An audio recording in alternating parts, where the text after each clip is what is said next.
belum merupakan satu kesatuan dalam arti masih terpisah pelaksanaannya satu sama lain. Terutama pendidikan informal belum memperoleh perhatian khusus seperti pada jenis pendidikan lainnya. Pendidikan informal sesungguhnya sangat strategis dalam menentukan. Di sini kami bukan mengajarkan kalian, cuma kami hanya membagi apa yang kami ketahui. Partisipasi dalam pengembangan SDM di Indonesia. Pengembangan SDM tentu saja sangat bisa. Karena apa? Karena kalian adalah generasi penerus bangsa. Maka dari sekarang, dari mulai kalian dari tahap sekolah, maka kalian harus benar-benar dilatih agar bisa menjadi sumber daya manusia yang baik nantinya sebagai penerus bangsa.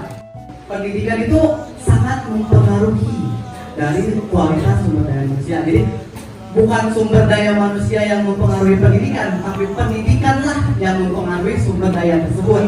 Karena apa?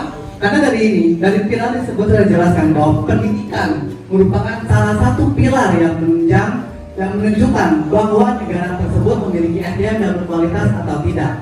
Jadi di situ kebalik pemahamannya, bukan pendidikan mempengaruhi sumber daya, bukan sumber daya manusia mempengaruhi pendidikan, tapi pendidikanlah yang mempengaruhi sumber daya manusia tersebut. Mangga itu maju ke depan, manggis mundur ke belakang, melon samping kanan, jeruk samping kiri. Oke. Mangga, melon.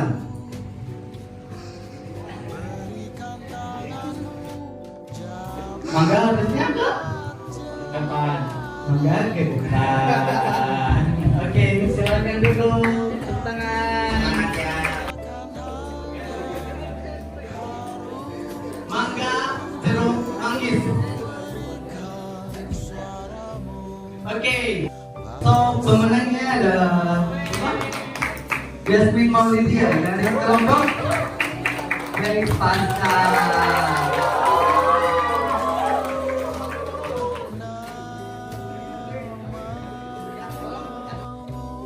Pastinya kalian harus memiliki sikap leadership ini. Oke, di sini ada yang tahu nggak apa sih leadership itu?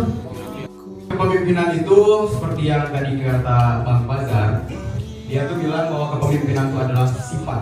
Oke? Tadi kalau pemimpin apa? Orangnya. Kalau kepemimpinan? Sifatnya. Betul. Jadi kita di sini akan membahas tentang kepemimpinannya. Jadi kepemimpinan adalah merupakan suatu kemampuan yang melekat pada diri seorang pemimpin yang tergantung dari macam-macam faktor, baik faktor intern maupun faktor ekstern. Jadi ketika ada seorang pemimpin tetapi dia tidak memiliki sifat kepemimpinan, maka mustahil dia akan mampu memimpin organisasi. Seperti itu. Jadi sifat kepemimpinan ini adalah suatu hal yang wajib dimiliki oleh setiap para pemimpin. Nah, buat kalian yang mau memimpin organisasi dalam 1 tahun ke depan, kalian tuh harus memiliki sifat kepemimpinannya. Kira-kira nih, saya mau tanya dulu, kalian udah punya belum sifat kepemimpinan? Itu adalah memberikan contoh pada para anggotanya agar anggotanya dapat mengikuti apa yang dilakukan pemimpin itu. Menarik, izin menjawab. Jadi sifat kepemimpinan menurut saya adalah menjadi uswatun hasanah untuk siswa-siswi.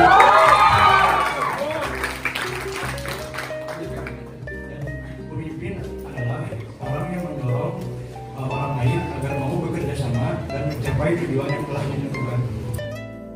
Kalian, gaya kepemimpinan yang kalian miliki yaitu kalian senang untuk berdiskusi, mengutamakan bermusyawarah, berkomunikasi dengan anggotanya. Contoh demokrasi leadership. Sandiaga Uno, oke. Jokowi, presiden pertama kita, Insinyur Soekarno. Dia merupakan memiliki gaya kepemimpinan yaitu demokratis leadership, yang dimana beliau memiliki gaya kepemimpinan yang mengutamakan kemusyawarahan, yang dimana aspirasi-aspirasi dari para rakyatnya itu beliau tampung dan beliau jadikan sebuah kebijakan. Dan dimana ciri-ciri gaya kepemimpinan diktatorial ini bahwa pemimpin itu tidak menerima yang namanya kritikan. yang memiliki gaya kepemimpinan diktatorial, di mana gaya kepemimpinan bahwa dia tidak menerima yang namanya kritik, entah itu orang yang mengkritiknya diapakan itu tidak tahu.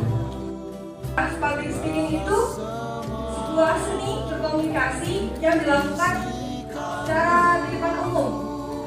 Terdapat dua kunci, seni dan di depan umum. Karena itu seni, jadi tidak ada patokan yang pasti public speaking itu harus seperti ini, public speaking itu harus seperti itu.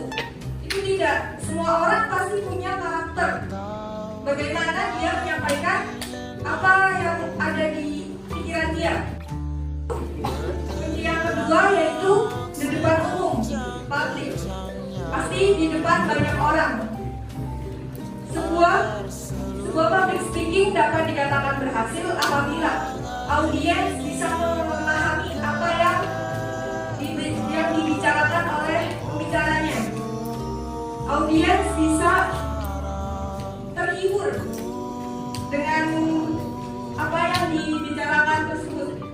Dan yang lebih lagi, audiens bisa bergerak untuk melakukan apa yang diinginkan oleh pembicara tersebut. Nah, public speaking itu sangat penting ya di pendidikan maupun pendidikan maupun karir gitu. Yang keempat, meningkatkan skill berpikir kritis. Dan yang kelima, menjadi lebih persuasif. Dan metode public speaking.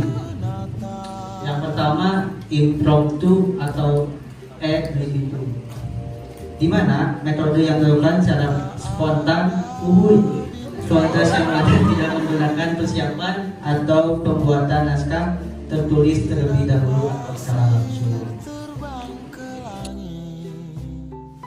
Di sini ada beberapa sifat waktu, yaitu yang pertama tidak disengaja. Waktu yang tidak dapat disengaja itu seringkali dideskripsikan sebagai dimensi keempat dari panjang, lebar, dan tinggi. Tidak seperti dimensi lainnya, berjalannya waktu adalah ketidaksengajaan.